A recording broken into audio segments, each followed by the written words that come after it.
Welcome to Substrate Seminar, everyone. We are here in the presence of Kutsal, who is going to be presenting building end-user applications for Substrate chains.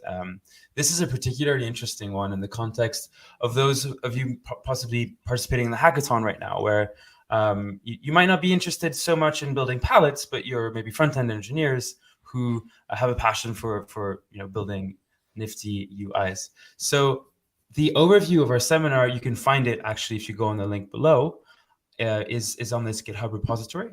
A reminder for those who want to contribute to ideas that they might want to be seeing presented on seminar to use this repository, as it's just a useful place to see what's being proposed, and then for me to also help schedule this. So Kutsal has actually put together a really solid seminar plan for today. Thank you so much for that, Kutsal.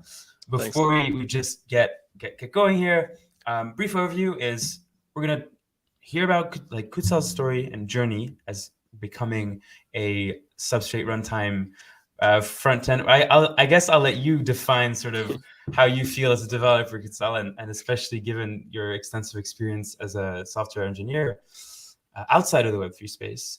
Then we'll briefly be going over what Kutsal has been working on. He's been working on some particularly interesting projects and particularly useful projects, and again, really nifty UIs and ways to make the most of basically the metadata being emitted from a runtime. And then to finish, we will discover what the pains in the process was in kind of being involved and being a UI UX developer for Substrate runtimes, and finally end with future projects and a Q&A. So on that note, if there's any questions that come up while you're watching, please use the question box. So there's an Ask the Question box at the bottom here. I'll be monitoring while we go through this presentation, and just make the most of being in person, right? So this is a seminar. This is supposed to be a learning environment, an opportunity for those who are also just curious about the different things that they could learn from Kutsal here. So with that being said, without further ado, Kutsal, take it away. Maybe you want to share your screen. Maybe while you do that, you just want to talk a little bit about who you are and how you came to wanting to come on seminar today. Yeah, sure. First, thanks a lot for having me, Sasha. So I'll just share my screen. 1 second. It's this one. Yes, I guess I'm going to stop sharing mine. Okay, can you guys see it fine? Yeah, that's better. Sweet. Okay. Yeah, so 1 second. Yeah, I'm just finishing my setup. So just a quick funny note for those watching right now is Kutsal actually emailed me saying maybe his title was a little too TED Talk as I can see he's described on his slide here. I thought it was particularly attractive. I can see he's actually changed it from what's on the seminar proposal. Maybe I'll change that after this session, but maybe you want to explain why? Yeah, I'll start with that. So so when we started talking about this seminar initially, we talked about like what I've been building so far, and if it was just about that, I would just call it just developing like UI applications or bots for Substrate. But then as I like thought more about the content, I thought I could share my like larger roadmap and what my experience brought me to, which is like a bit. It's like a broader vision than just building a bot or two or just an app. So I thought that title change could like represent better this content and my plans for the future. So yeah, that's all about that. But yeah, I think the content matters more than the title. So yeah, so what this is going to be about is my introduction to actually my background and my introduction to the ecosystem and what I've been building. It's basically this and what I'm trying to do with all this like coding and development and all that. And yeah, I think I should just start now with the first slide. Excellent. Yeah, looking forward to it. Again, reminder, just ask your question in parallel. I'll be keeping an eye and maybe interrupting you, Kutsal, when relevant. No worries. Sure. You're welcome. Cool. Yeah. Okay, so this is what the content is about. I'm going to talk briefly about my background and my past work before like blockchain, and then I'll briefly talk about how I got introduced to the blockchain ecosystem through an employment, and my background there and what I did there and how that changed me as a developer, and then my initiation into the Substrate ecosystem through Kutsal 1000 Validators program, and my introduction to Polkadot and the broader Substrate ecosystem through that. And I'll briefly talk about what I'm trying to do here and how I found my purpose and what's my roadmap for the future. And then I'll switch to talking about the individual projects I've been building, and talk briefly about my future plans as well, future projects. And then I'll talk a bit about the experience of building for Web3, or we can call it Substrate as well. So what it has been like for me, why it was so challenging, and what are the rewards, and what's the role of the community, how it could help, the grants you could receive from treasuries, Polkadot and Kusama treasuries, and Web3 Foundation grants. So that's going to be about the development experience and the support you can get from various sources. And then we'll close with a QA session. That's the plan. Now, I'll briefly talk about my background pre-blockchain. So this was like, I got my BS in computer science in 2004. And from 2004 to 2012, I was just out of uni, and then I just got some jobs from through references and stuff, and it was mostly developing enterprise applications. It was like government applications, some defense industry. These are not like no war systems or anything, but record keeping, and I can say almost mission critical like government and defense industry applications. And then I also worked with some artists to program art installations, equipment, and stuff like that. So the first 8 years was just like doing lots of like different things in different companies and different settings. But it was mostly like Java, .NET, and some PHP as well. And then I did some assembly programming for these arts installations as well. So it was like various things, me just discovering what I want to do, basically. And then in 2012, I switched to multi-platform mobile development, which is like native iOS and Android development. It was like really interesting to me, and I really liked. I have a tendency to work with like mobile devices. It was the same in the uni, and so I started doing that, and I was like mostly leading like teams, or I was like developing alone, working with a design team or a designer individual. So from 2012 to 2019, I worked with lots of like startups and like individual investors who wanted to like develop applications, who had some like great ideas or wherever. And I can say I did some pretty serious stuff in Istanbul, mainly in Istanbul, Turkey. And like different industries like social media, fintech, and worked for a major delivery company to write their iOS and Android applications from scratch. So so by the end of this period, I was quite experienced in like coding full stack, whatever. I was like comfortable with pretty much anything. I was feeling like I can do anything now, basically. But my focus was still with mobile. And then came the blockchain initiation. So I got hired by this company called Parity, which is a blockchain company. They were developing their own blockchain, and they wanted to hire someone to write their cryptocurrency wallet application for Android and iOS natively. So I got hired by them in 2019. I didn't know much about this ecosystem. I did know about like the Bitcoin and but just the layman's terms. Nothing in depth. I didn't do any trading. I didn't do any programming. I didn't know what blockchain was really. I had some very basic idea of what was happening. So I was like, okay, I mean, whatever, bring it. And then I started working with them. Like this was I think the best team so far at that time. And yeah, they introduced me to all this like blockchain technology, how it worked, like very solid development team, protocol development team, and then product management team as well. And so it was like amazing environment to learn about all this.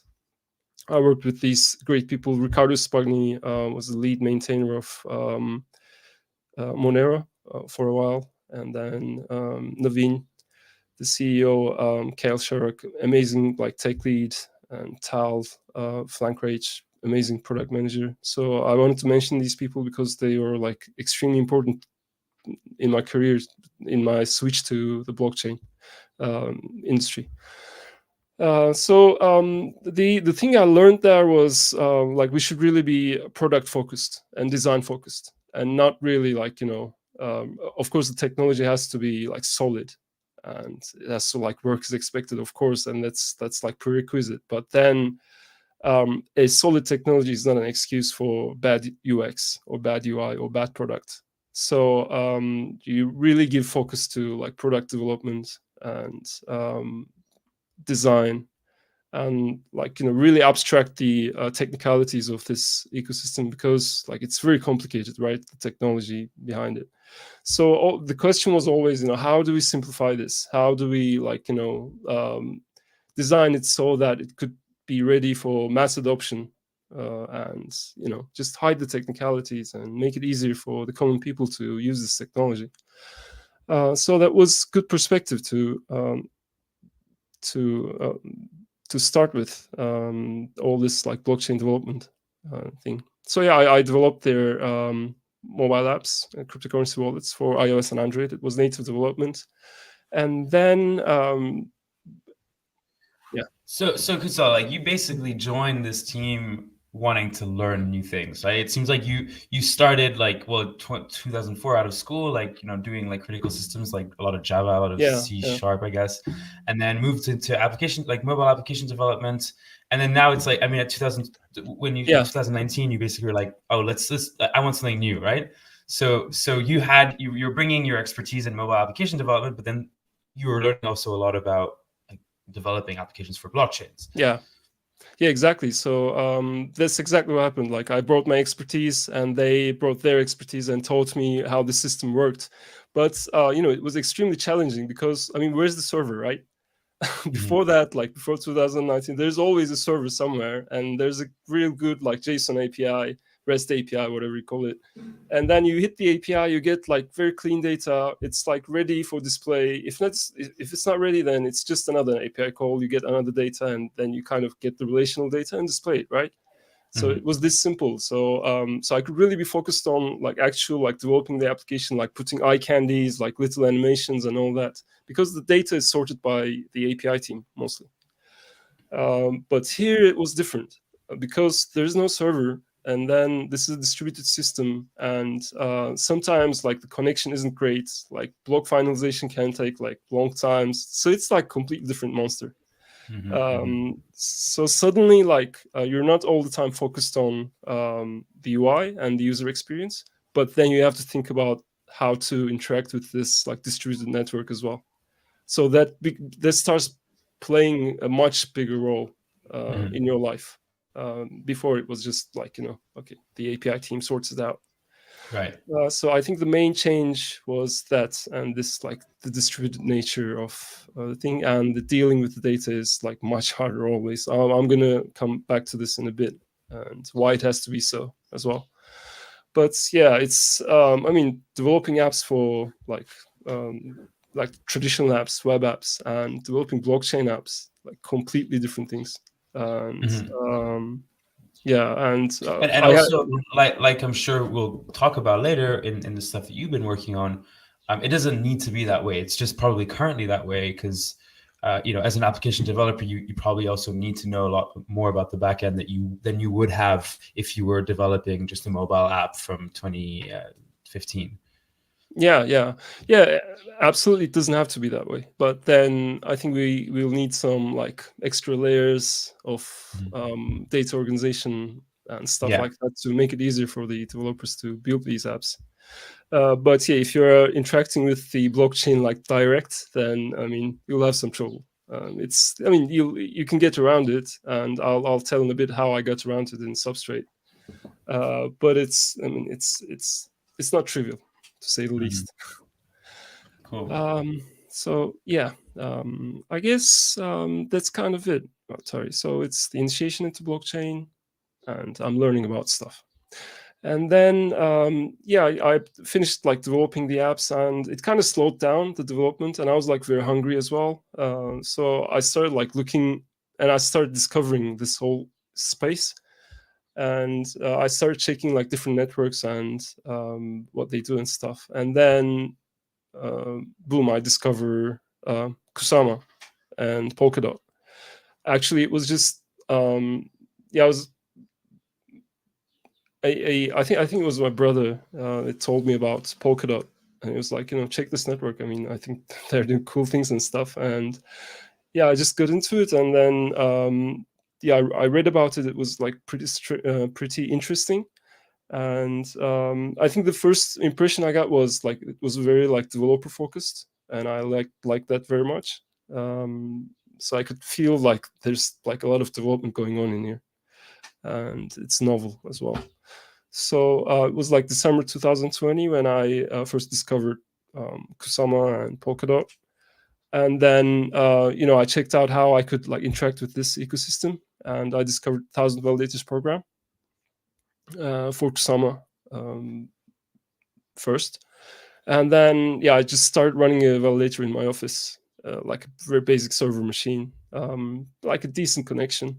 And I applied for 1,000 validators program, and I got accepted.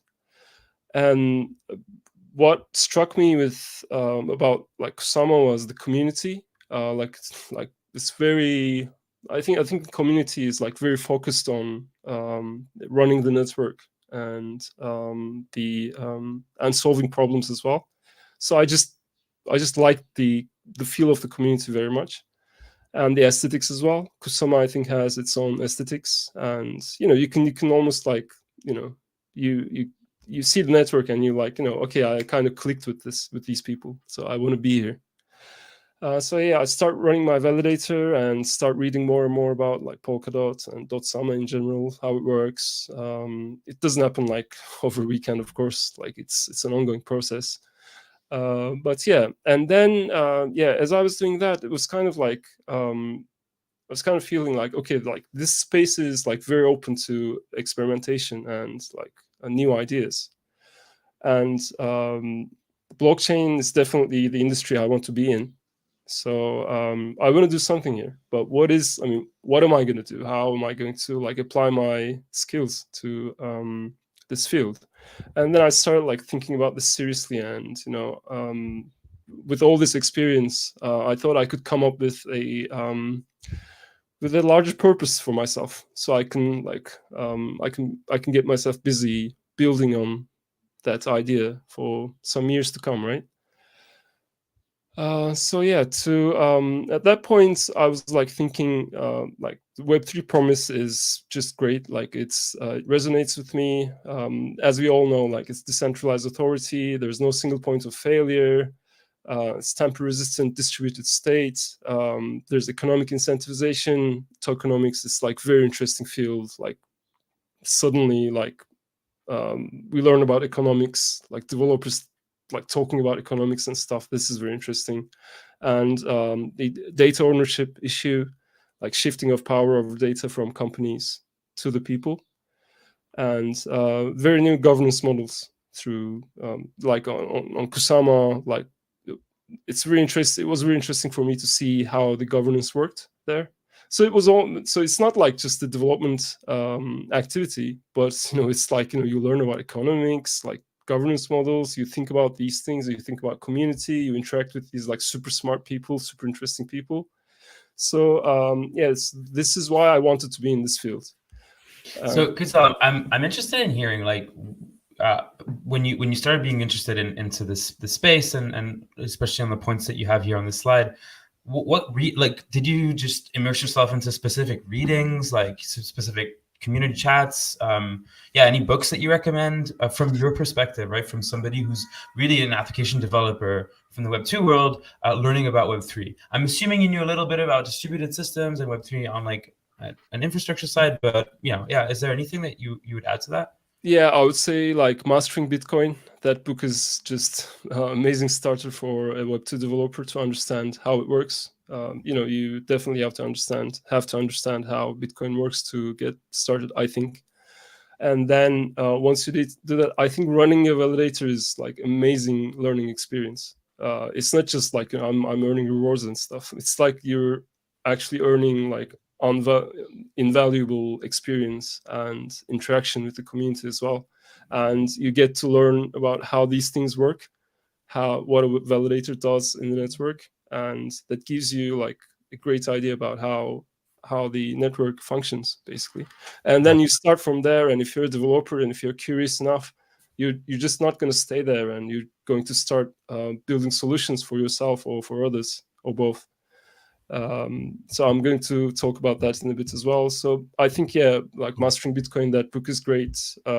Like any writing from Parity, from Gavin Wood, or other members of the Parity team, great reading. Some of them could be heavy for a starter, but basically like these things I think, and I recommend running a validator definitely. And that's what I did to a developer friend of mine. We just met after some years, and I was really into this stuff now. And then I was like, just run a validator, man. I mean, you'll learn about all these things. And on top of that, you learn about like system management, system administration, sorry.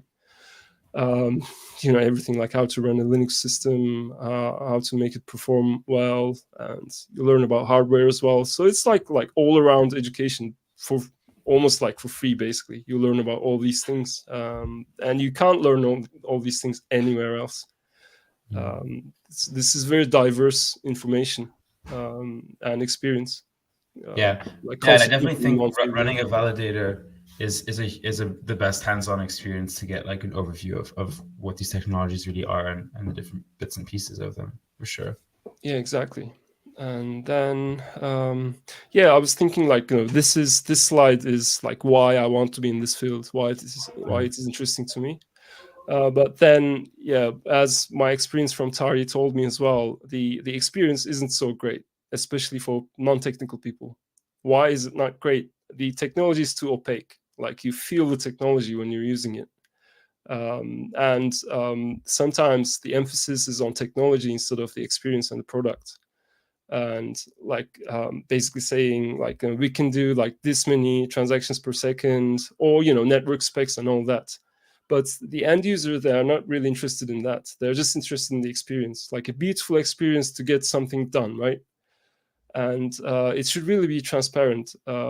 I think one disadvantage of this, like the Web3 field compared to Web2, is like everyone knows this, right? The mass adoption. Sorry, I can't hear you, Sasha. You're on mute. No, that was me. No worries. Yeah. Cool. The problems are this opaque technology thing. It's like too visible. Technology is too visible when you're using it. Like all the wallets, like all the seed phrases you have to remember, and the hexadecimal addresses. And there are like a lot of networks, like countless tokens, slow transactions. I mean, when I say slow transactions compared to what people are used to from Web2, at least like the representation of it implies you that it takes like say 6 seconds, 3 seconds, whatever. Whereas you could just hide that, abstract that process, and tell the user that okay, your transaction is done, and you sort it out in the background, if that makes sense. So stuff like that was making like this experience like very jarring and like very complicated, right?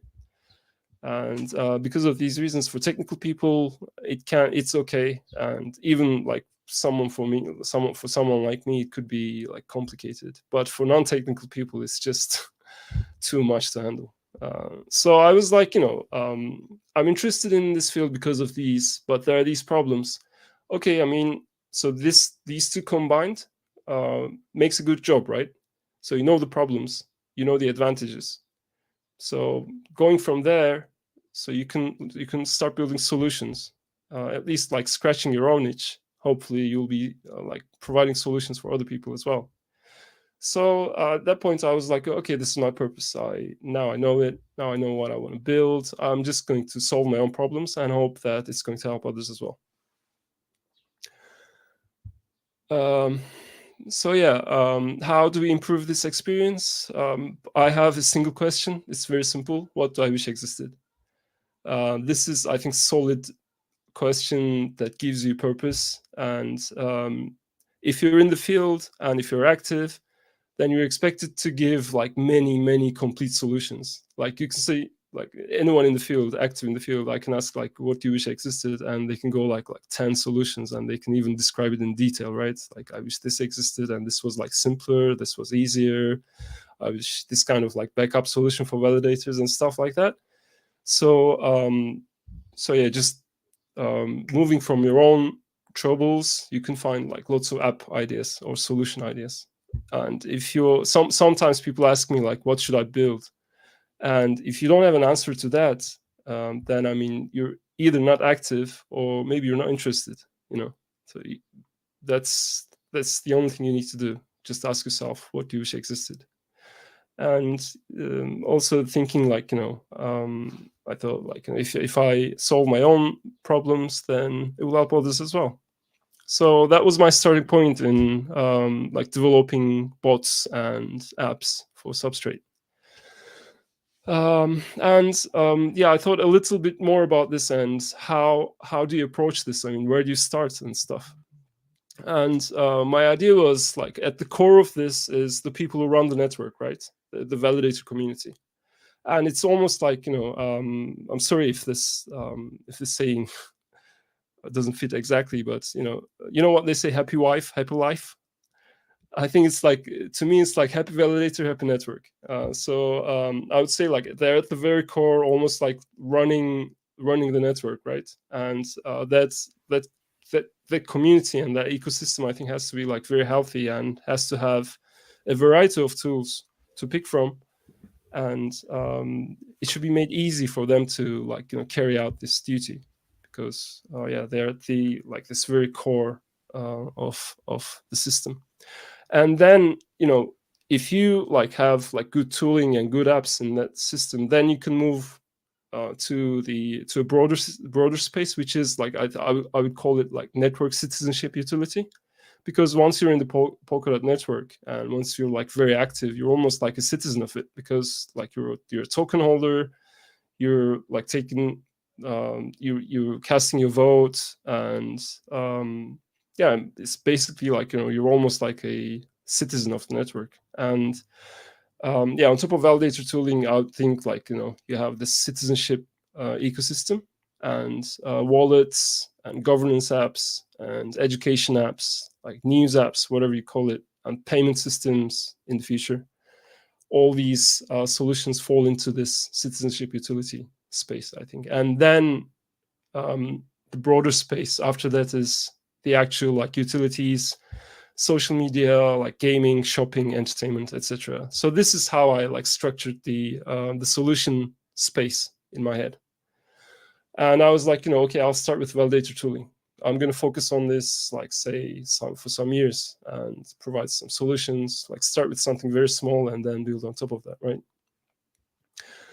So this is the structure in my head I had when I started actually developing for the space. Should I carry on? Yeah, for sure. I guess just on that last slide, I really like the way you broke it down. I find like it helps to, it's really categorizing the types of users, right? And types of applications you can build, right? And I think that like arguably each one feeds into the other. And yeah, exactly. in that sense, it's like a Venn diagram, right? There's overlap. Yeah, yeah, yeah. It's kind of, especially like citizenship utility and broader applications like social media and stuff. I think you can have like even super apps that are interacting with each other, because maybe in the near future we'll be using Polkadot as like real world interaction, like payment systems and stuff like that. And when that happens, you can have like all these apps interact with each other, right? And you can think of like providing like advantages to validators, for instance, and make that interact with another app, stuff like that. Yeah. Like you said, like this could all be interacting with each other as we And progress, of course, yeah. and the user base increases. We'll have these opportunities. Yeah. Yeah, and then now I'm switching to the talk about my actual work in Substrate. So as I said, I started running my validator in December 2020, and then I think I got accepted in January 2021. So like a year and a half ago. And then I started running my validator, and then after a while I was thinking like, okay, I'm running my validator. There's 1,000 validators, has its own backhand, which like stores data and how about validator performance, their rankings, and their if they committed any offline offenses and stuff like that. So there's this like broad set of data that's made available through a JSON endpoint. So you can just get that data and process that, and if you do that like regularly, you can start generating notifications without like interacting with the chain at all, because the 1kV backhand does the interacting with the chain already. It's like gets and indexes some data and makes it available through this endpoint. So I thought like this is like very easy entry, so I can just like use this endpoint and develop a basic Telegram bot that would notify me when my validator is active, when it's inactive. If I commit an offline offense, it lets me know. If it has like unclaimed rewards. So all this is provided by the 1kV, the 1,000 validators backend. So I started like building this bot. I think it took me like a weekend or two. It was like something very simple to start with, and it definitely like helped me. And then I decided to share it with the community, and to my surprise, it got really good reception. So like you can see it here, my first share of it. It was like February 21st, 2021 or something. So like lots of likes, hearts, and lots of compliments and stuff like that. I even received a tip, which was like crazy at that time. I never experienced anything like this before. So you can see actually the guy who wanted to tip me, and he actually did tip me. And I was like, dude, I mean, this is crazy, So I found this field, I enjoy developing in it, and I'm solving my own problems. In that way, I'm helping other people. So this is like getting somewhere. So I was like really excited and motivated to carry on. And all this time, of course, like the community is very helpful with your questions, like very supportive. Will is always very helpful, the master of validators. And the community is an amazing resource when you're doing like apps development. And then I added some more features to the bots, like you can see here, like rewards reports. So, but at this time, that must have been a big feel-good moment. Yeah, exactly. It was amazing. So anyway, so I checked out the reports for validators, and they're always like for errors, like error reports. An error is like error 2,732, error 3,000 and whatever, but you don't see the date in the report. So I was like, okay, I mean, this is something to improve. So because like as humans, we operate with dates, right? So as a validator, I want to see my income in May 2021, for instance. I'm not interested in like error reports for rewards. So this is like, when you do an income report for a validator monthly, for monthly based, that's an improvement in UX. And I did that, and I developed this reward report functionality into the bot, and it became the most used feature of the bot. So I developed the bot a bit more, and then I started thinking a bit more seriously. Like I was like, okay, what else I can do now? I still wanted to be in the developing for the validator space. And then I got the idea for SubVT, Substrate Validator Toolkit. I was like, okay, I'm not using much chain data yet, but I've got this like mobile development experience, and I kind of know like validator needs. I can start here, and let's turn this into a great app, a mobile app for iOS and Android native, and like phones, tablets, and watches. Again, like completely for validators. And yeah, I thought it would have like monitoring features, notifications, reports, like anything you can name, except signed operations, which is like we do the signed operations through our wallets or Polkadot.js and software like that. So I thought like signed operations are a bit scary as well at the beginning. You don't want to like if you make a mistake, then you cause people to lose their funds and stuff. So it was kind of like a scary area for me still. So I was like, I'm going to stay away from that, and yeah, I'm just going to do like these basic features. And yeah, I was thinking about this, and I was kind of okay with like doing it for free. But then I saw a message from Raul in one of the rooms talking about Kusama treasury funding. I didn't know still about that at that point. And I was like, okay, that would be just amazing if I can get this funded, because then I can like work with a design team, and I can like put more time into this and even like work full time on it.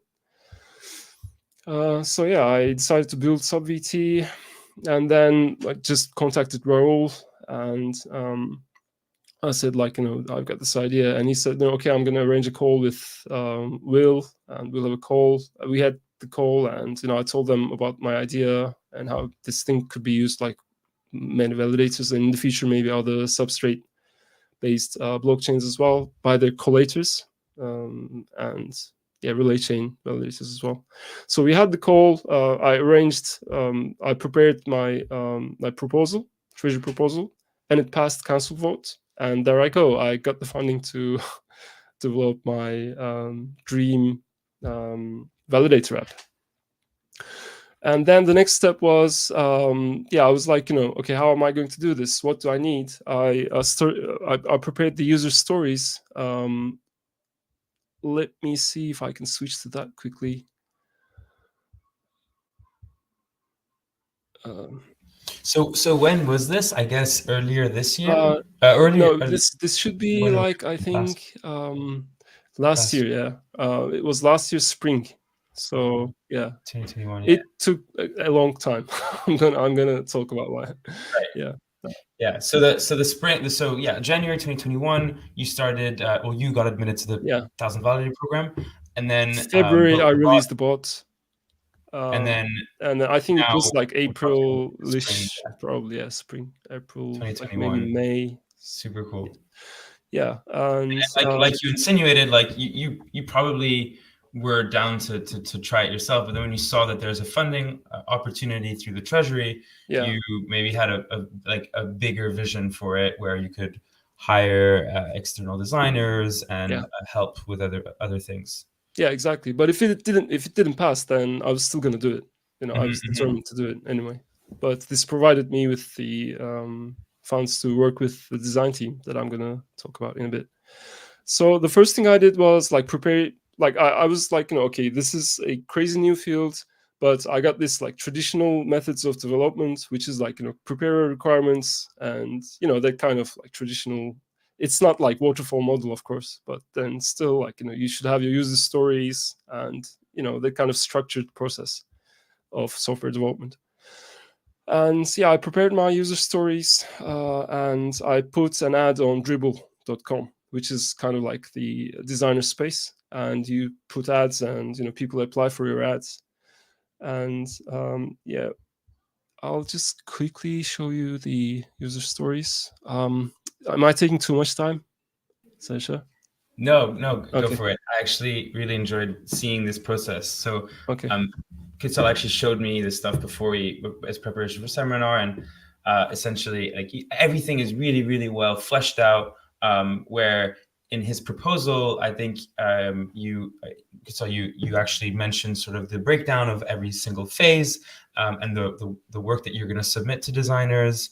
And I feel like that was really a good move. Like, this is really sort of being a professional in this field, like you would have done on your team working with mobile apps prior to getting into Web3, right? I feel like you really carried over that traditional way of developing applications for this, and Yeah, exactly. Yeah, I think it really helped on the Treasury proposal and how easily it got through, but also in your workflow, right? Working with third-party contractors and stuff like that. yeah, exactly. I mean, like, this is tested and true, right? There are some methods that do work, and you don't need to like break them to make innovative apps. Like, the good apps come from good solutions, right? You don't have to like, come up with like very novel like software development procedures just because you're working on blockchain. So like you said, I carried all that like tradition with me to what I'm doing here, and it did help me a lot, to be honest. So it gives you a roadmap, and you don't get lost. The communication like just is smooth because you have everything like written down. It's like well documented, and you keep the documents alive as well. So you keep working on it, you keep changing it, and it's almost like a contract between you and the other teams as well, like design team. It could be like other developers as well. It holds you accountable too, right? Exactly. Yeah. Yeah. Yeah, if you have that up, that would be great. Otherwise, we can just share a link. Yeah. No, I have it up, but I'm just trying to switch from this presentation tab to that one, and I don't know how Oh to do yeah, it. you might need to quit it. So if you A go close close video? video, Should I do that? Okay. yeah, and then reshare your screen. Oh, we lost him temporarily, I guess. Let's just wait for him to come back. Yeah, I hope everyone's enjoying this so far. It's like when Kutsal and I got together, I was really interested in uh, getting him to share his developer journey. I mean, he's obviously very proficient in what he does, and I find that looking at the actual like code and stuff is going to be really engaging. But for those who are interested in coming into the Web2 space from maybe a more design perspective, maybe more of a front end a developer perspective, I find that just this is really valuable. Hey, Kutsal, we lost you for a second, but you're Yeah, back. sorry. Yeah, No I worries, get no a bit worries. confused. So share screen, Chrome tab, issues. Yeah, this one. So you can see this, right? So Yeah, yeah, this is like the first like user stories I prepared. What do I need this app to do? Like, I need live right. network status, right? So I document it. I document like, how do I like navigate in the app?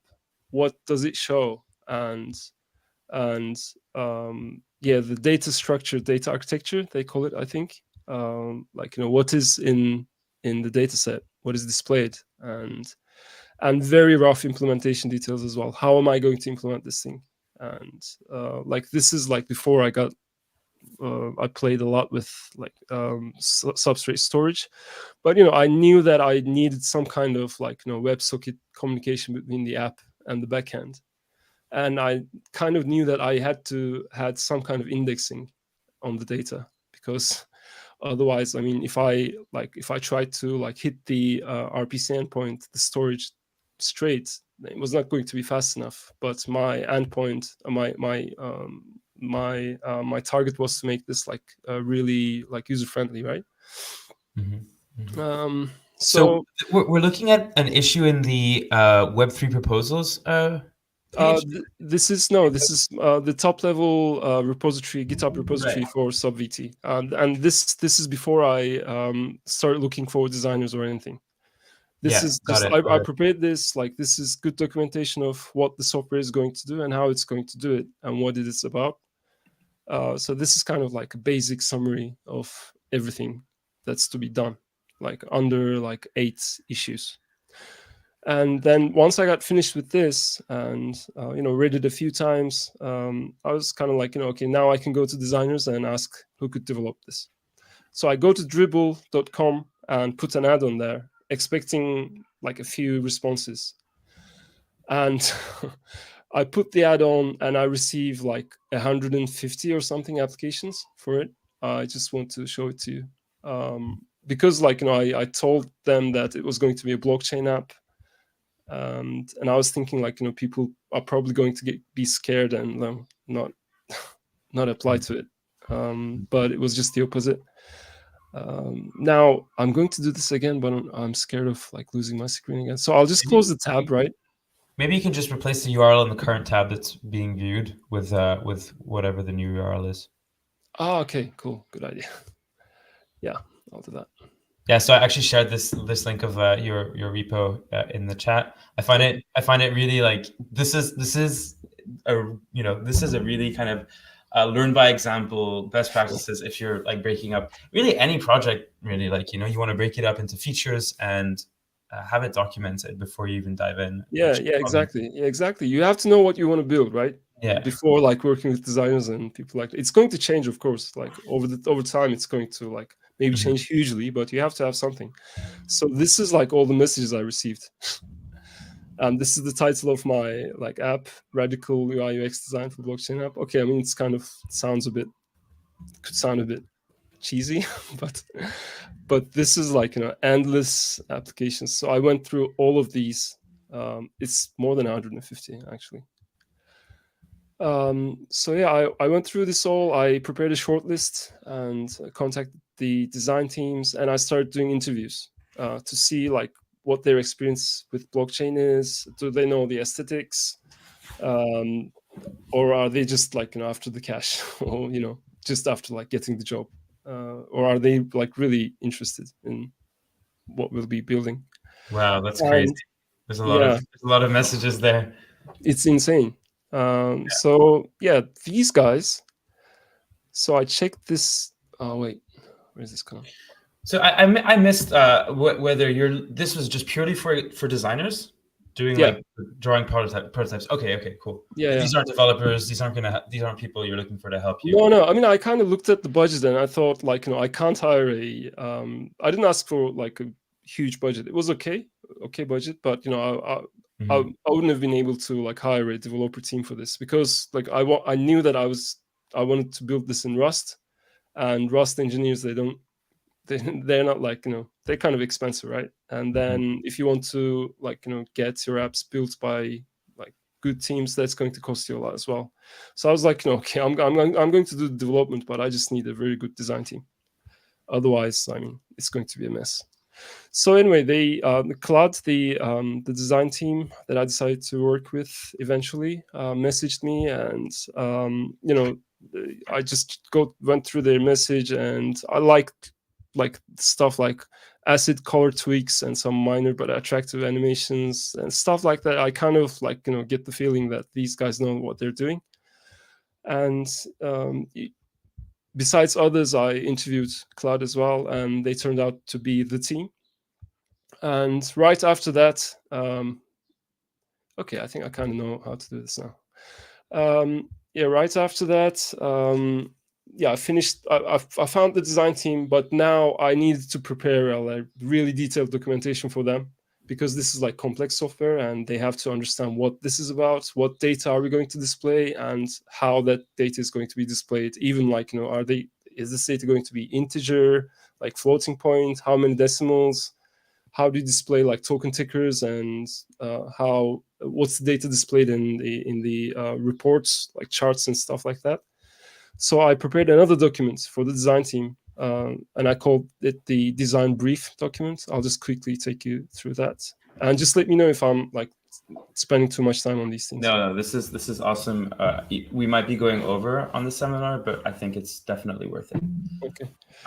So you make it sound like it was okay. I got the right team. I provided them the right documents, and they just did their thing, and it worked, and it was like perfect world. But what were the pain points? Like, I'm sure like it wasn't just one call you had with them. How many calls, or like what were the pain points? I mean, like with the design team, interviews were painful. I mean, it's not painful, but you have to go through all these. Like you tell about your app over and over again, and sometimes they're not interested, and sometimes they're kind of like they're not open to like trying new things, and they're just kind of like dictating their ways to you. That was kind of like a social pain points. Other than that, I think it was okay. I was like discovering the biggest pain point is going to come when I'm going to start interacting with this storage, Substrate storage. Right, That right. was But I mean, with this design team, like it sounds like you knew what they were expecting on their end to do their job like as correctly as possible, and yeah. they probably required a few things from you. So that process was easy to handle, you would say. Yeah. But I worked with a lot of designers by that time. Right. Okay. Yeah. Like a lot of them. So I knew exactly what they needed. So they were surprised as well. Like they would go like, this is exactly what we needed, and I'm like, Right. no, yeah, I know. Yeah. Because I developed many apps from 2012 to 2019, and I always worked with designers. I never liked, work in a full working environment where engineers do the UI, which is like a terrible idea. Yeah. So I knew what they needed, so I prepared it. I'll just quickly go through it, what this is about. Like this is like very like simple document describing everything in detail. Like what is this software? Like who are the validators? Who is the user base?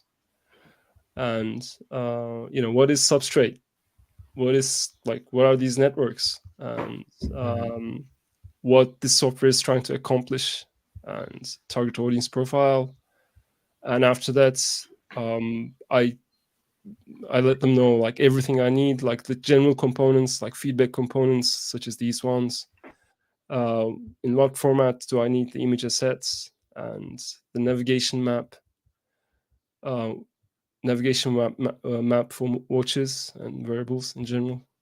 And then after that, I go into like a data architecture and what data we display, how, and what kind of range do we expect from this data for all the screens.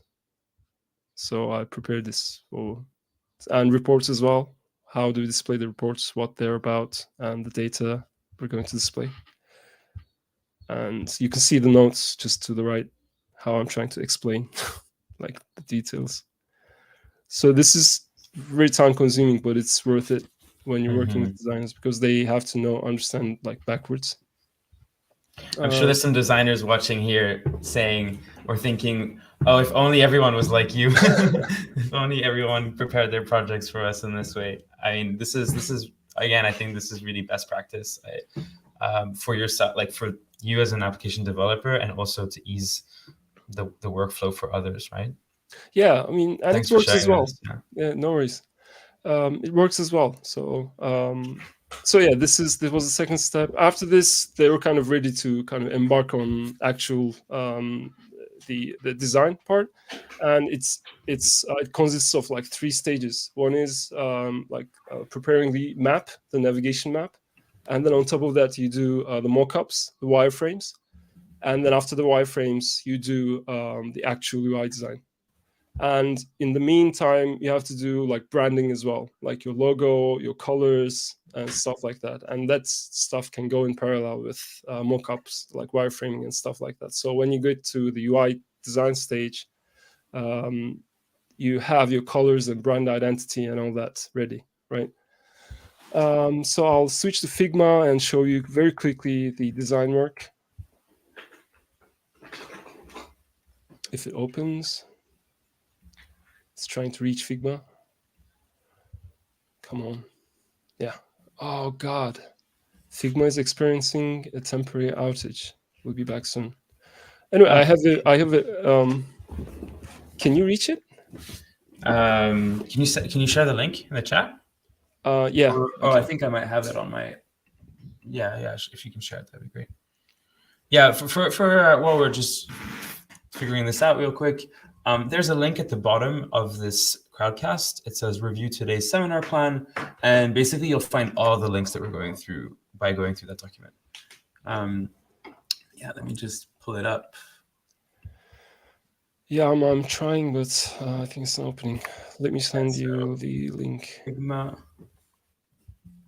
This is the UI design link. I just shared it in the chat, but I'm not able to reach Figma for some reason.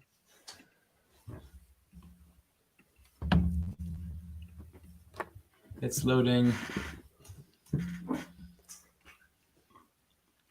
Sorry. I have the same error code. Yeah. Okay. We'll get back to it and check it again.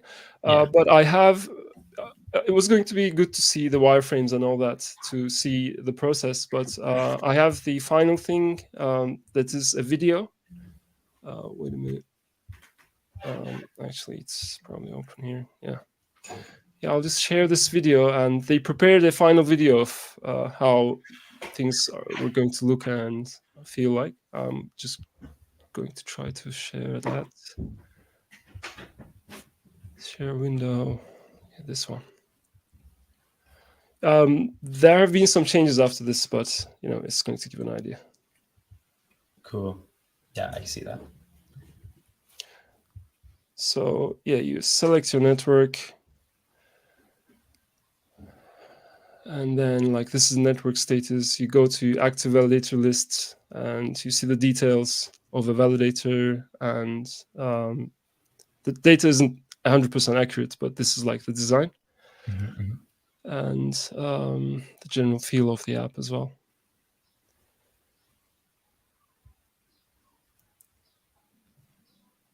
Super cool. So we're on Kusama. Yeah. So active validators, those that are inactive. Yeah.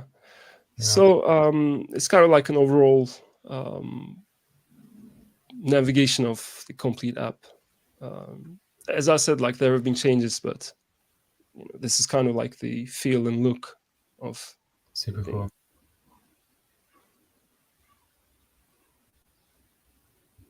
You so kind of like bookmark your validators. Right. Yeah, and then you can start like receiving notifications about them, and then you have your notification rules, and you can edit the notification rules. So you can say like send me a notification when this validator goes offline for like this many minutes on telemetry, or you can say like send me an immediate notification when this validator commits an offline offense and stuff like that. So you have a rule editor, and you edit your notification rules, so it's like custom made for you.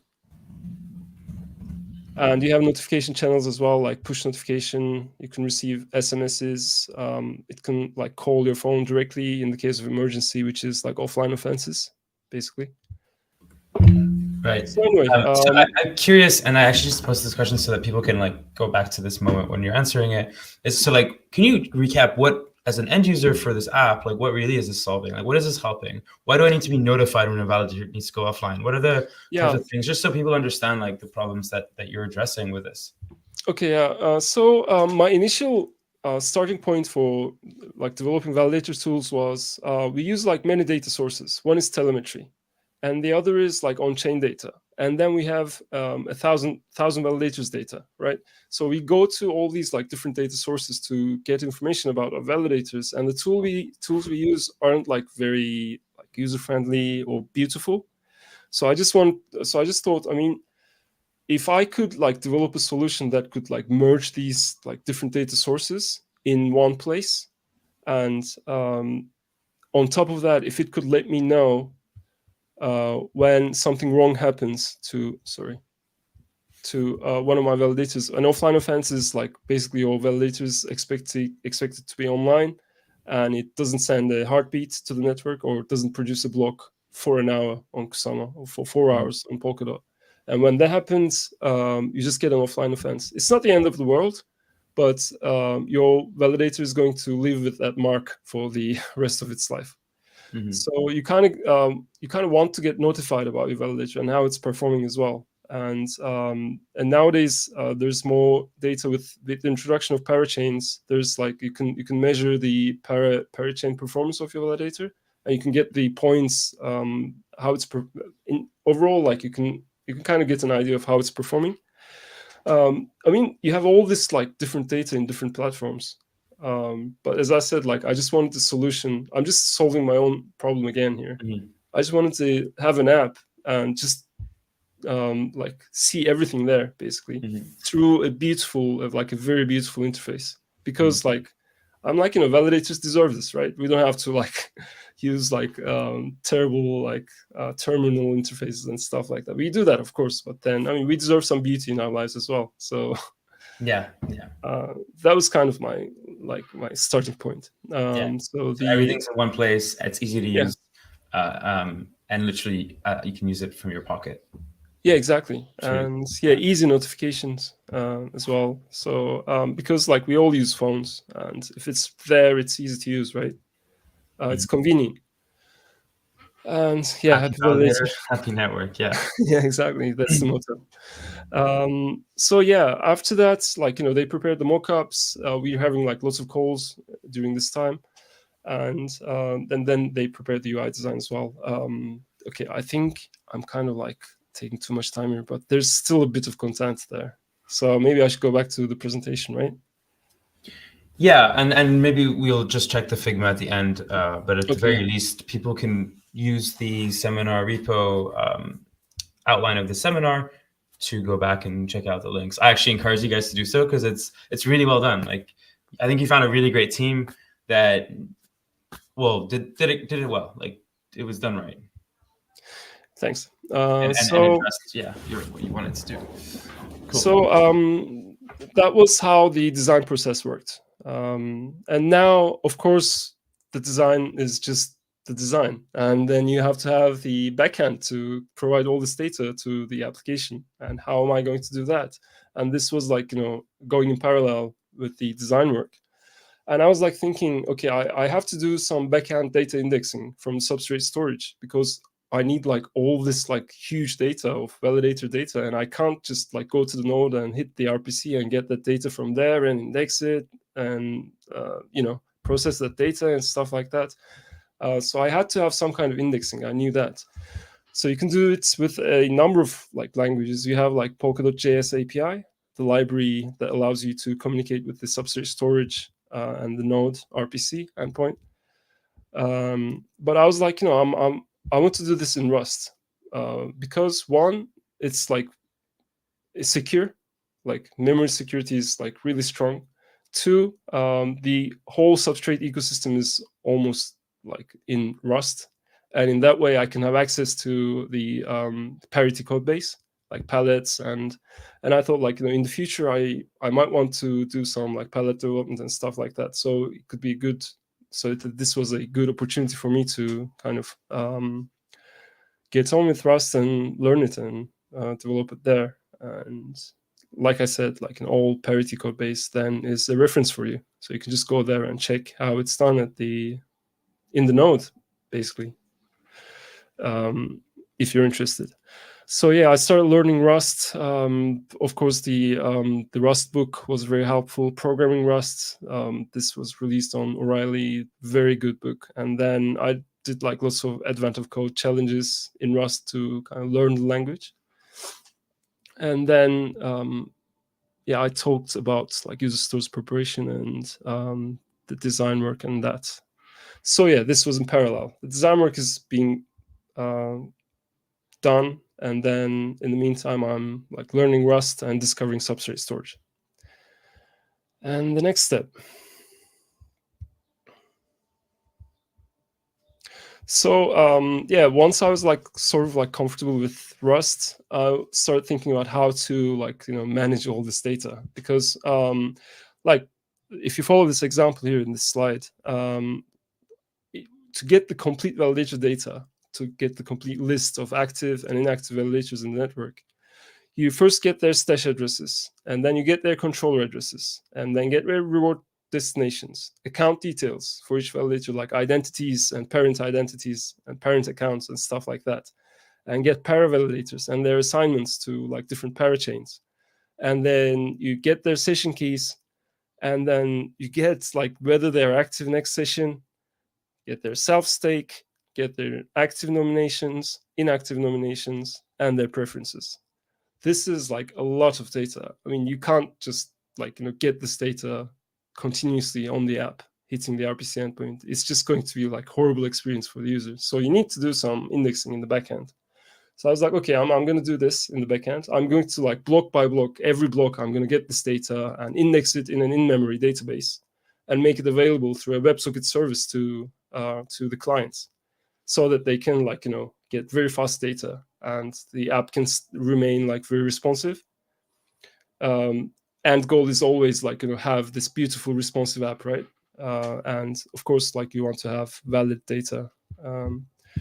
So at this point, it's kind of like you kind of feel bad because like it's becoming a centralized solution, and it's kind of like working in this space. I think one thing that kind of bothers people is like getting centralized. But as long as you don't have index data available in the nodes, you have to have some kind of centralization to make this data available. I mean, this is huge data, and there just simply wasn't a way to make this like available through a smooth interface by just using the distributed nodes. So yeah, this could be considered as a regression in the field. I don't know, maybe it is, but I had to do it. So yeah, I got my excuses. maybe over time we'll have like better solutions. I was thinking like, could it be even possible to maybe like in the future have some palettes or extra storage on some nodes that would make like index data available to client applications, so that like that data is decentralized as well? Because the raw storage data is just like, it's not designed for client application development. I'm going to talk about that in a bit. So yeah, I was thinking like, I need to come up with an architecture to make all this data available and process this data and send notifications and all that. And then I have to make it so that it would be easily applicable from one network to the other. So I have to make it like general. So with just a little change, I should be able to run it on Polkadot and Kutsal and maybe some other networks in the future. So I came up with this architecture. So basically, I'm just going to go through this very quickly. So do you see my mouse pointer? You don't, right?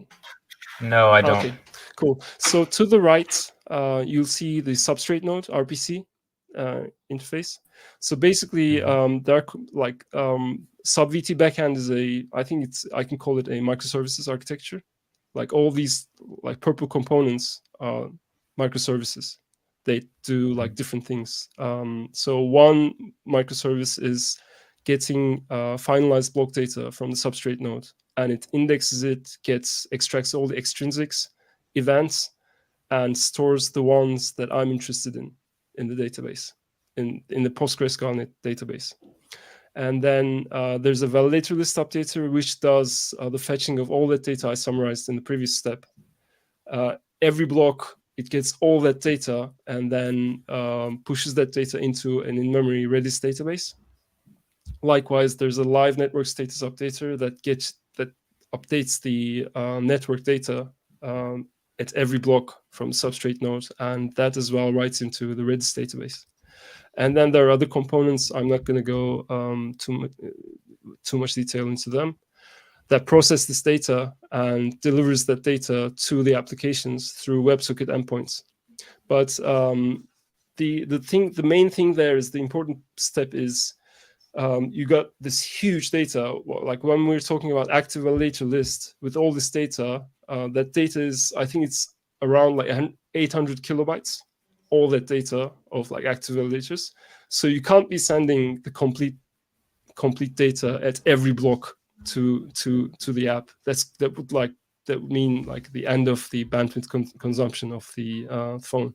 So I thought how do I then I should only send the changes in the data instead of sending the complete bulk of data. So I came up with this idea of when the client first connects to the WebSocket service, I send the complete data. And after that, at each block, I just send the changing bits. So I save the bandwidth, right?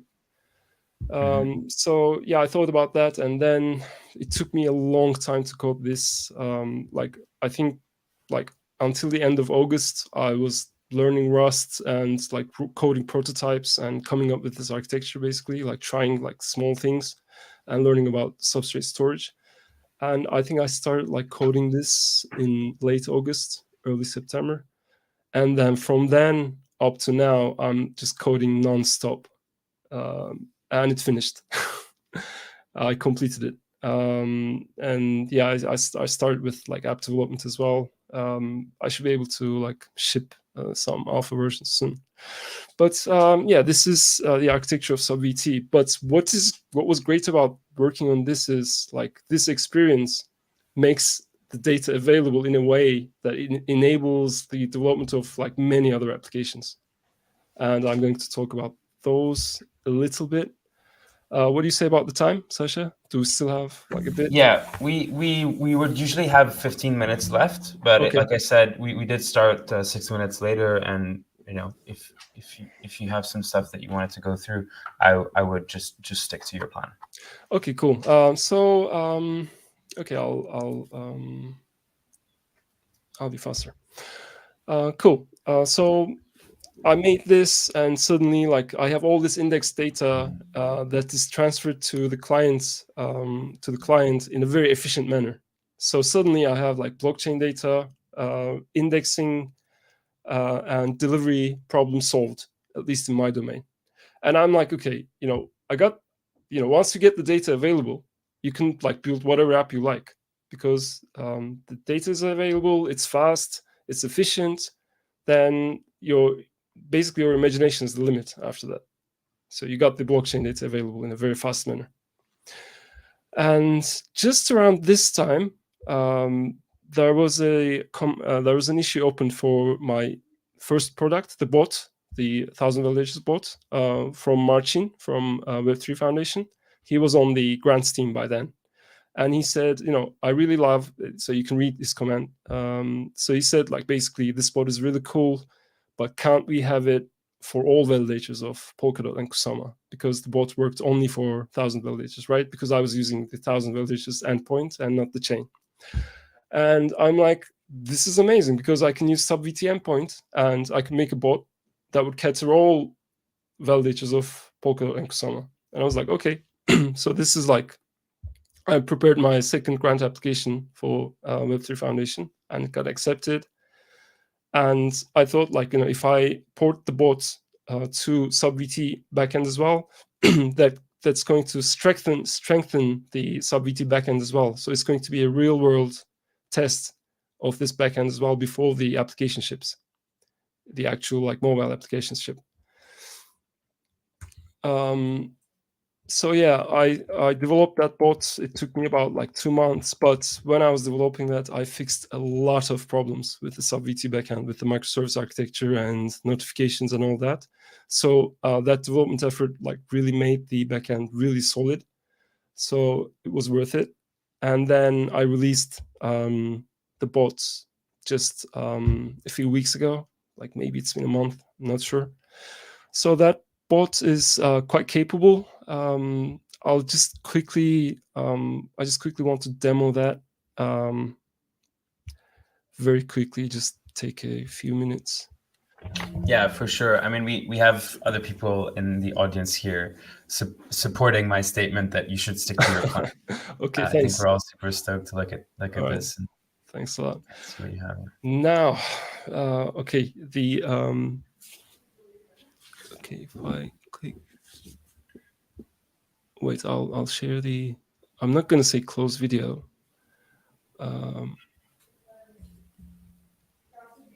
Toggle video. No. Like, I solve all those technical problems, but when I come to like switching the sharing app, I wish I could help you. I think you need to hover over your face, and maybe you can just share a different screen or something. Yeah, I'm just doing that, but it's just not happening. Here, wait. maybe I can do that and then try again. Oh yeah, it worked. Cool. Thanks. Yeah, so this is the bot. Can you zoom in a little bit so it's clear to see? Just yeah. I'm not sure how I zoom. Command plus. Is it better now? No. Okay. That's fine. Try Command plus. It should work. Can you see it? Yeah, that's fine. That's fine actually. Okay. Yeah. So this is the bot. What you do is like, I'll just use the help command. This is, by the way, using the complete like backend of SubVT, all those like microservices and stuff. It's like got these commands. So you add a validator by giving its address, and you can see your rewards reports. You can get a summary of your validators, which gives you like, is it active now? Is it active next session? What's its self stake? Nomination amounts. Is it missing any votes for open referenda? And then using the democracy command, you can view the open referenda on the network. So you can click on a referendum and view its details and the validators' votes for them. And if you like, you can follow the link to Polk Assembly, and you can check your rewards. So you just pick a validator, and let's say this one, and it's going to give you like monthly income report for your validators. And what else? You can see like nomination summary. Like this is like the very basic nomination information, and then you can see your actual nominators for your validator as well, like the individual nominators. And what else? So you can see the network status, like the block count, the block height, sorry, area information, epoch information, and like overall staking data of the network. You can even see like NFTs assigned to the stash addresses of your validators. I'm hoping, yeah. So these are coming from the incentive of like the NFTs for votes, right? You know about that, right, Sasha? I'm not familiar, and maybe you can just lean in a little bit for those who aren't either. Yeah, it's a treasury-backed project that incentivizes token actually for everyone's voting. So when you vote for a referendum, you get an NFT as a prize for your voting, and that NFT is basically sent to the account that you voted with. And these are all on Remark, so you can just follow the links to Remark and see your NFTs.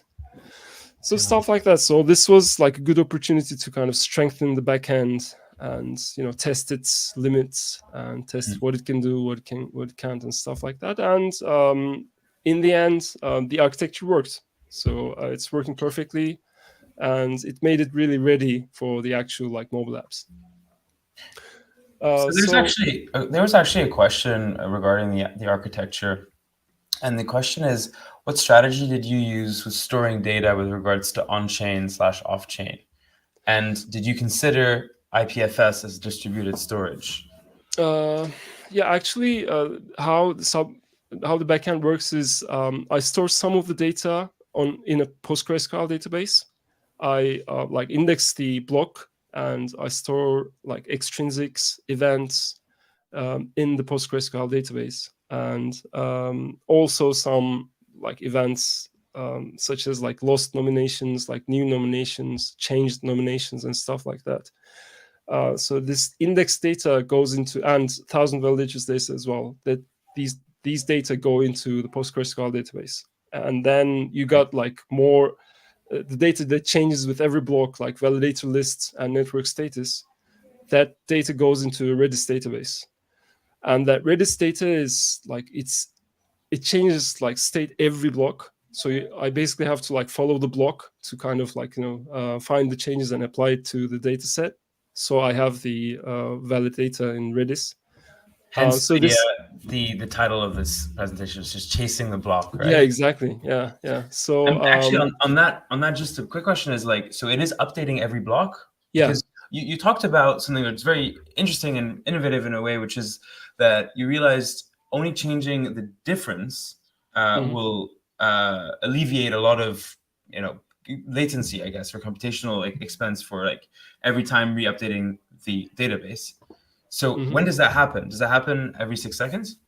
So what it does is like I prepared the validator, for instance, like for validator list data.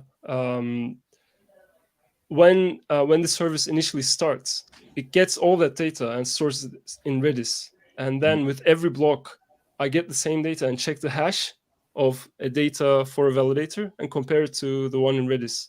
And if the hash is changed, then I update the data. Right. Sort of like that. And then if the hash is different, then it means like there's a state change in the validator data, on-chain data, and I check that data to see whether a condition for notification happens. You remember how we defined like notification rules, right?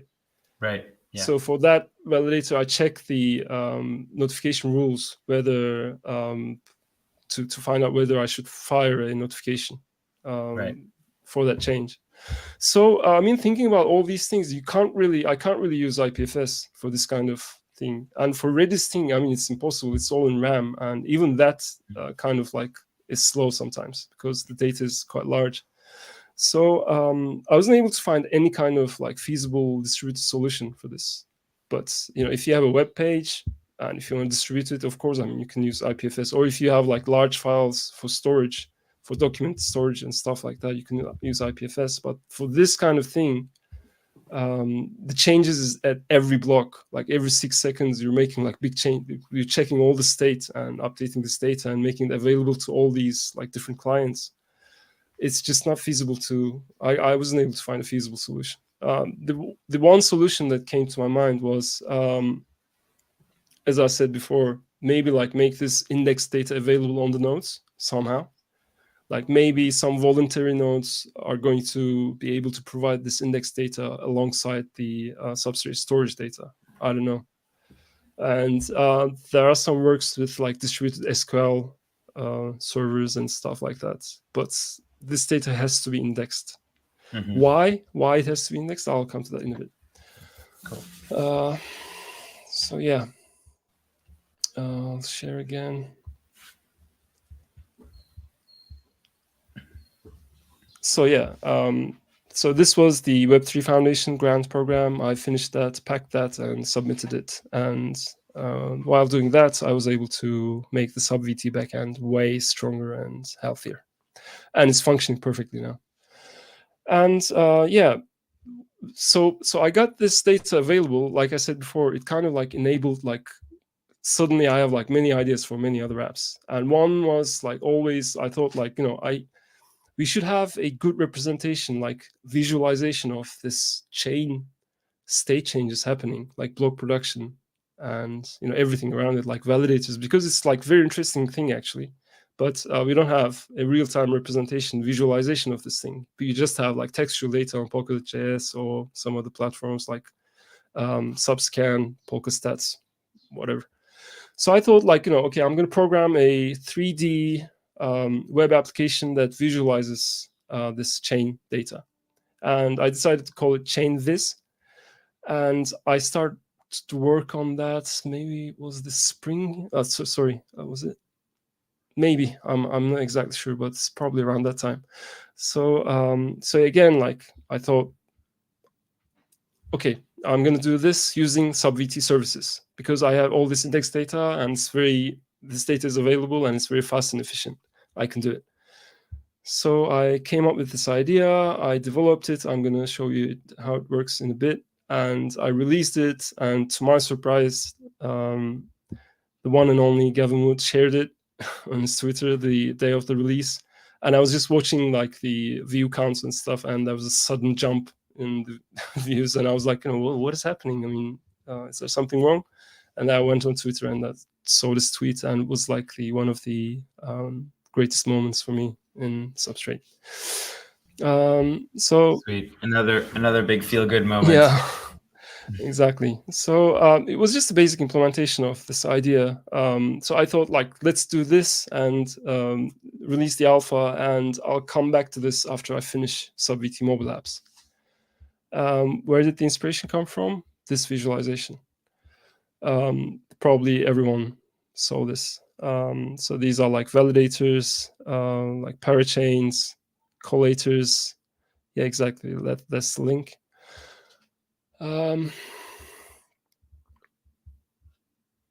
Yeah, I'll just visit that link and show you quickly what it's about.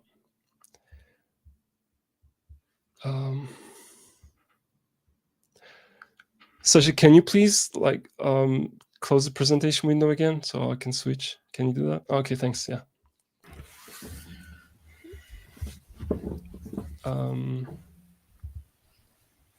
So what we're about to look at is the actual like app in browser. Yeah. And So this, one of the fun things when you talked to me about this was that you had to find a way to make it 3D. And the 2D image that you showed about parachains and the relay chain stuff is really nice, but it's actually hard to represent it in 3D, or it'd be and also much cooler to have that visualized. I thought that was a cool insight into your journey on making this what it is today.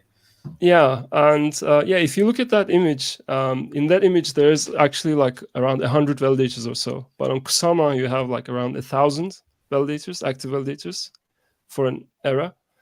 And so I had to find a way of like visualizing this in a circular manner and saving space as well. And this is like real-time visualization of validators producing blocks, and you can go over these like, you know, pick a one, pick a validator, and like view its details, like even like this one blocks nominations and stuff like that, and view its identity. And yeah, there should be some 1,000 validators members as well. And this outer circle is para-validators, validating parachains. So you can see this one is currently validating BitCountry, and it's going to change in a bit probably. Yeah, it just switched to Quartz now. Because these para-validators, they belong to cores, and these cores get assigned to different parachains at different times, and it like changes very often. Mm-hmm. So yeah, this is Chainless. Again, this was at the same time a test of the SubVT backhand, and SubVT backhand again like proved to be very useful. Okay, move on.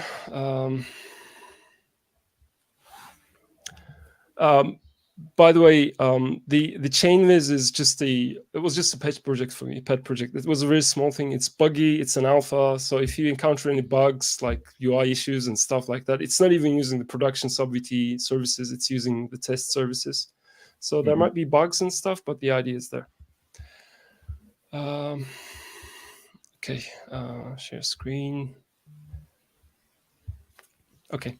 So yeah, I showed you this current development status. The first product, 1KV bot, it's deprecated. SubVT backend completed. SubVT Telegram bot supported by Web3 Foundation released. Currently, 2019 Kusama validators and 88 Polkadot validators are using it. I didn't even announce it. This is the how things work in the community. It's just word of mouth, I guess. Chainviz Alpha, of course, it was released, and SubVT iOS and Android apps in progress. Probably going to be released in 2 months, 2-3 months, like full versions. But I'll probably start releasing alphas pretty soon. This is the current state of things. I think I can squeeze the rest of it in 15 minutes. Is that fine, Sasha? Yeah, definitely. Okay, very brief, quickly, future projects. SubVT is going to be released, of course, and then after the first release, I'm planning to add support for signed operations. So actually having some sort of a wallet inside the app, so you can sign stuff. And one ideal would be to have backup nodes in some data centers, so that if your validator becomes non-responsive, so you can quickly switch to that available node. So it's sort of like having these, like, say, 10 backup nodes for the community available at all times. And if anyone fails, anyone's validator fails, they can quickly use that resource from the pool, sort of. So that's one problem, I think, that could be solved. Chainviz is going to be improved. More ideas for that. We'll probably have like sound generation, sound synthesis, real time. Maybe even have like a soundtrack of the whole network, like, because it's quantized, it has rhythm, right? It's like a block every 6 seconds, so you can make music from it. And yeah, that would be good. I'm interested in music production as well. Actually, I did work as a music producer for a while. So I'm interested in, like, adding sound to Chainviz and like better visuals and stuff like that. And Kusamaverse, you probably all have heard about this. Kusamaverse is a metaverse project. They're doing something similar, so I wouldn't want to step on their foot or anything, but I'll probably take more artsy direction with Chainless, with some utility as well. We'll see. Chainsynth is another project idea, which would be like using chain data to generate artworks, like audiovisual artworks. This could be useful to digital, like artists who are making like digital art. So you can make like your artwork and share it, and I don't know, make NFTs from them. It's just an idea yet. And Polkadot is a Polkadot citizen gateway application. It's still in the idea phase, but I think we could have something, a very cool app for the Polkadot citizen, where they can do like governance operations and the like, but it's governance focused basically. These are some future project ideas. And yeah, this part actually, I think I talked about this a bit, but yeah, this I was planning to give more time to this, but I think we just have 10 minutes now. It's tools, challenges, and the psychology of building applications for Substrate. So the biggest pain point for me was the biggest pain point in all my like software development career was the substrate storage and getting used to it. The difference from Web2 world or traditional software development is when you're doing like traditional web apps or desktop apps or whatever, you're preparing the data for the app. First, of course, you want to represent the real world model in your data store, but the data is serving the app. And the data store, if you're lucky or if you're like careful, designed to cater the needs of the application. But here in this domain, the data is for blog production, is not for app development. So it's like a completely different perspective on data, and it has to be like optimized, encoded. It's not as available as you would expect in a traditional environment. So you have to do a lot of work with data to make it like useful for client applications. Yes, I think for client application development or application development in general for Substrate, the biggest thing is working with storage and indexing the data. It's crazy. Really, I remember I felt more than one time felt like giving up. I was just like not getting the storage, and maybe I'm getting some data, but it's encoded and I'm not able to decode it. And at one moment I'm able to decode it, but next time I'm not, and stuff like that. Really, like, it was really tough for at least like 2-3 months. And yeah, this is the biggest, this would be the biggest trouble for app developers. So if you're developing apps, I would recommend SubVT requires like really intensive, like real-time data. But if you don't need that, definitely go for available APIs. Use index data from like available data sources. You can also use like the Polkadot JS API if you don't need like huge amounts of like index data. But yeah, if you're going to work with substrate storage directly, then you'll probably go to bit level quite a few times and check the bits. I'm not talking about like hex and stuff. Like you go to bit level and check the bits to figure out where your decoding is going wrong and stuff like that. Great resources, Sean, like 2 amazing articles, Substrate Storage Deep Dive. There's an accompanying video for this as well. And then the other one as well, it tells about how keys are structured in Substrate Storage. Substrate Storage basically is a key value database, but all the data is like encoded, and the way those keys are generated is quite special to Substrate. So you have to understand that backwards if you want to work with Substrate Storage directly, which you would probably need if you're going for something very specific, if you're working on like very specific application. But as I said, otherwise, don't worry about it and just use index data from APIs. So yeah, that's it. Runtime upgrades is a big thing. if you're using Polkadot JS API, then that's going to sort it out for you. But if you are like communicating with the RPC endpoints or the source directly, then it's probably going to break your app. So this was quite a big question for me. How do I like test in advance these runtime upgrades? And I asked in a few channels, and I wasn't able to get an answer. And then just like a month or 2 months ago, I was like, there's this West-End network. How about that? I mean, let's take a look at that after a Polkadot release. And suddenly I see that the runtime upgrade is available there. So I'm able to test my code on West-End before the runtime upgrade happens on Polkadot or Kusama. So that's problem solved. You can use West-End to test your code on the new runtime, and check the new types, because with some runtime upgrades there are new types introduced, and some data types could change, and this could break your code. And yeah, you should be ready for these. West-End is your friend, definitely. Resources and tools, of course, the JS API documentation. There's a relatively new Stack Exchange site. Communities, your best friend. Ask everywhere and use explorers. I spent a lot of time with Polkastat, Subscan, Polkascan. So these are amazing. And yeah, this is my experience. Basically, I'll just quickly go over it. So in this space, I am always behind the curve.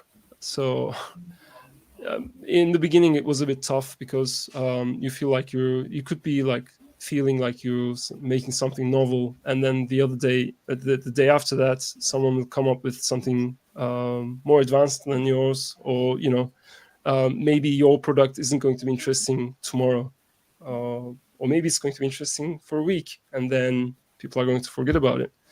So this for me was one of the biggest challenges, but I think I kind of got used to it. So I'm okay with being behind the curve.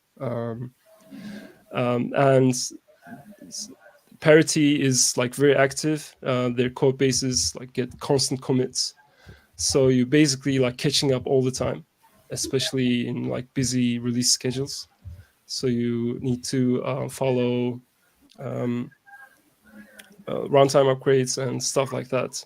So that can get very demanding as well. So it's like Parity is like 50, 60 developers. I don't know how many.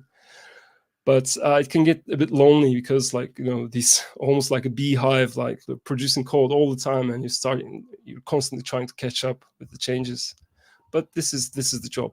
And again, like I stopped worrying about getting ahead, and I constantly ignore the hype in the field, and I just focus on my problems and solutions to them. That's it. I'm not trying to be like the next flashy thing or anything. Otherwise, it's like, it gets sad. Yeah, as I said, just try to solve your own problems. And yeah, I felt like giving up many times, especially last year, summer. I would turn off the lights and just sleep, because I wouldn't be able to like solve a decoding error or, stuff like that. I even thought about returning the grant and just giving up stuff like that. I really did think about this a few times, but like anything else, if you don't give up, then you'll overcome the obstacles and make it. That's it, I think. Yeah. Cool. Sorry for taking so long. Yeah. No, hey, you know what? It was all incredibly valuable. There was no chitter chatter. I think everything that you went through was really key for people learning about maybe how to get into the application development space, and also maybe like runtime developers watching that don't really know about what it's like to be building like end user applications. Mm-hmm. My key takeaway is like you need to understand storage. You need to understand like how things are encoded and decoded. And then you need to figure out ways around this mega constrained environment, which is working with runtime, like working with a blockchain, where everything needs to be hyper efficient. And the whole scale codec machine, if you want to call it that way, is designed so that everything is super efficient, right? So as an application developer, you cannot just wait for you cannot just use API endpoints that will do it all for you. You need to also understand this level, I think. Those are my takeaways. And I guess I had a question that was just a lead up from where you ended. It's so, you know, yes, you've been through a lot of pain. Yes, you were thinking of maybe giving up a couple of times, but it sounds like to me, with what you've built with SubVT, other developers can really piggyback off of that work and use it in their own applications. And really, you've made it kind of much easier for someone to extend that code base into whatever specific thing that they're trying to build. Can you comment on that? Like, yeah. So first of all, your summary was great, Sasha. They were really like key takeaways, I think. So thanks a lot for that. So you really summarized it in 2 sentences. That's it. That's the point.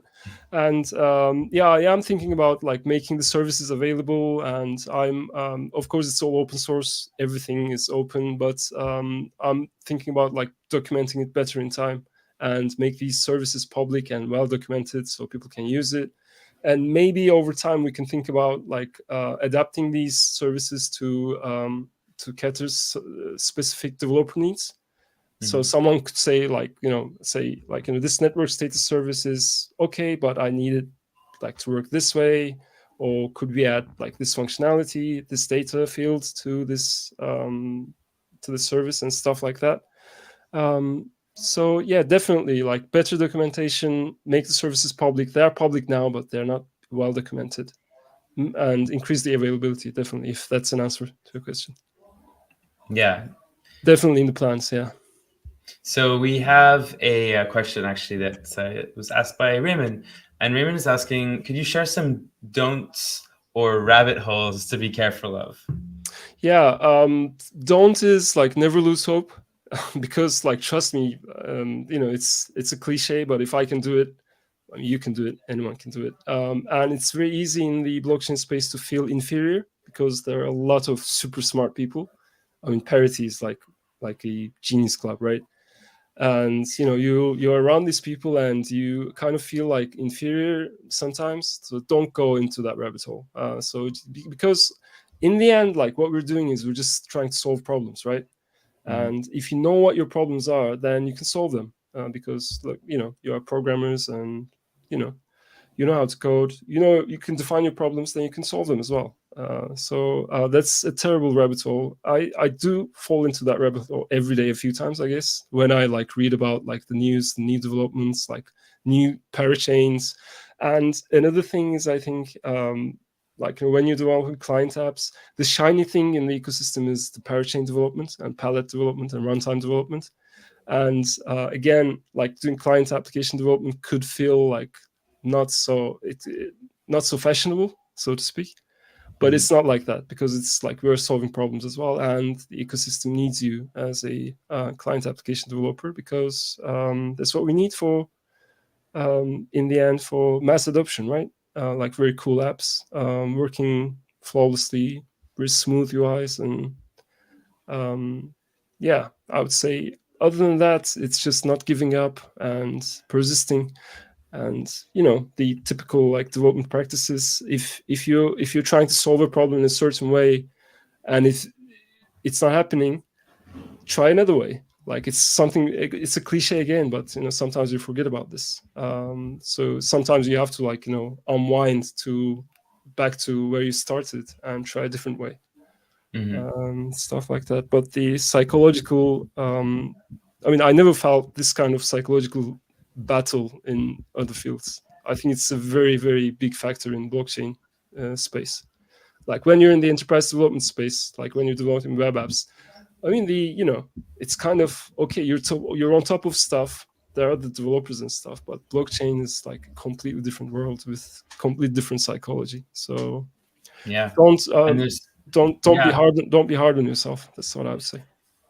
Yeah, I mean, you've said this, but things are changing all the time, right? So there's this you're going to always be behind the curve.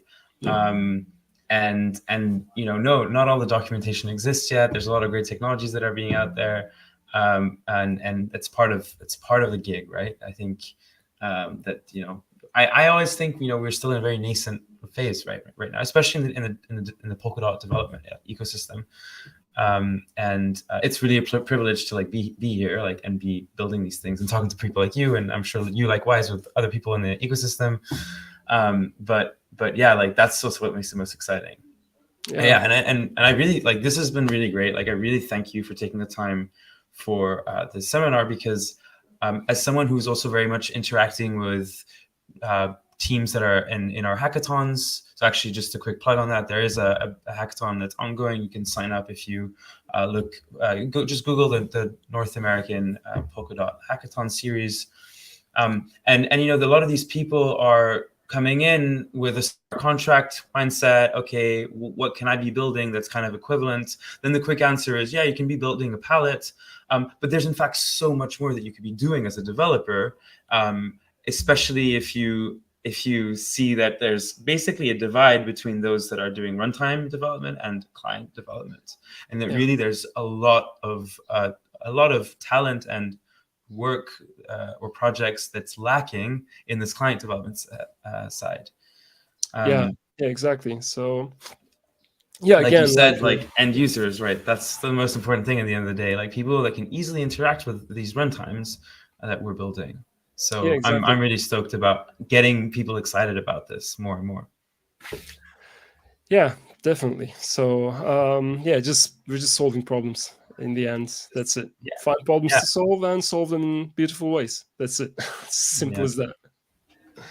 We had a question that came much earlier in this presentation, but I didn't want to interrupt you with it, which is, can you share the link of the original proposal for the sub-VT thing that you proposed? Yes. That'd be sweet. And I'll post it to this question. Yeah, if there's any questions, please ask them. We are about to wrap up. There is a question that came up now. I'll just click done answering, and then I can share in the comment of that. While you're grabbing that link, the question is, do you have a plan to be like, do you have a plan to be like Alchemy or Infura? Like maybe like as a developer, like I guess I'm gonna reformulate this question because it is a little bit weird to single out like certain projects, but really like I think generally this question is asking like, as somebody who's really kind of deep in this, like, you know, as a data provide like application, a client application like provider for other applications, ultimately, like from where you are today, it's plausible to think that you could go that direction. Do you see yourself kind of create a company that is going to be servicing other applications with the work that you're doing? Yeah, I think I would be interested in that, but not before solving this problem of centralization. First, I would be interested in like making the index data available in a distributed manner. Because before that gets solved, it's just like making the network more centralized, which would be a terrible contribution, I think. So yeah, this question actually was asking to compare with like Infura or Alchemy. I know, for example, Infura is exactly that. Like it's exactly sort of centralizing things. Applications then are just relying on a central repository to get data, which is not what we're really like building in terms of this vision for Web3, right? Yeah, exactly. So the problem there is making this indexed client application development friendly data available in a distributed manner. How do you solve this problem? I don't know yet. But I mean, there should be a way. I mean, you could have a network for this and incentivize it somehow, or or maybe in the future, I'm even thinking like, maybe in the future, the nodes, like Polkadot nodes, are going to be like with user interfaces where you can like include palettes or exclude palettes. Maybe we're going to have some people running an additional like index data storage extension to the node, and it's somehow incentivized. So this is similar to including light client capability for applications. However, I believe that with what you're doing, a light client isn't sufficient. Like you're not able to get all the data. No, unfortunately, no. I mean that that data has to be available for these apps to happen. But one thing I'm challenging myself with is maybe my way of thinking about application development is wrong. I wouldn't say wrong, but maybe maybe we should find a new way of thinking about apps. Maybe we don't need to make this much data available. Maybe it's just a habit. Maybe we need to learn to live with less data on the apps. So I'm kind of like challenging myself in this direction. But I think I really don't think so when I think about it. It's because the technology behind an application shouldn't change the expectation from that technology, which is like user habits, right? I'm trying to find an analogy, but I'm failing at it. But I'm thinking about these things definitely. Maybe that'll be. Yeah, I mean, the focal point is the user. Like, it's not because these runtimes behave in a certain way that we should change how we expect users to interact with it, right? Yeah, exactly. Yeah. So definitely, I mean, you can't say to people, okay, I'm giving you a lesser experience but better technology. They're not going to buy it, right? So that's not going to happen. So that's I think that's my point. But we'll be thinking about these things for the years to come. So let's see where it goes. Yeah, definitely. Well, this has been super informative. This video is actually going to be up on YouTube. It's just being live streamed here as we speak. For those that just watch this on YouTube, I do invite you to get back to this crowdcast because you'll be able to see all the comments and the interactions that happened during the talk, and also the questions that were answered. And okay, this will be available on crowdcast as well, right?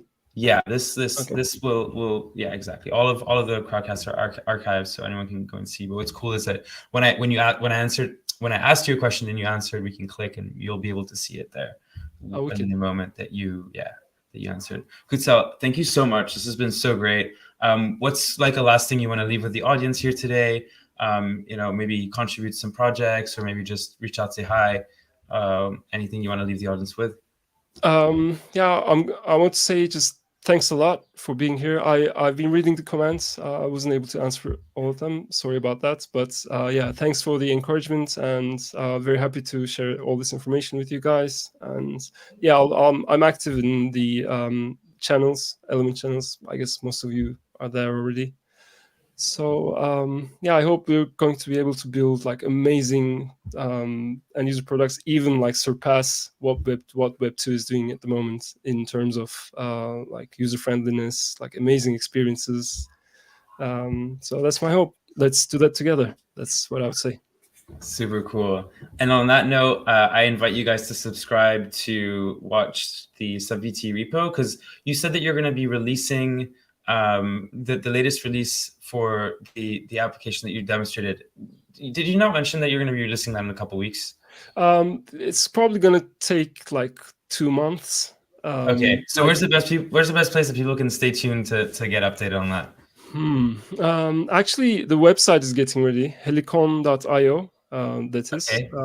I'll just put it here. There's nothing there yet, but if you remember it later, there's just a placeholder there. But the website is ready. It's designed. We just need to do some coding, and it's probably going to be published there. But if you're active on in the chat rooms, like Kusama Water Cooler on Discord and Matrix Element, Polkadot Water Cooler, Polkadot Validator Launch, Kusama Validator Launch, you're definitely going to see it there announced. Super cool.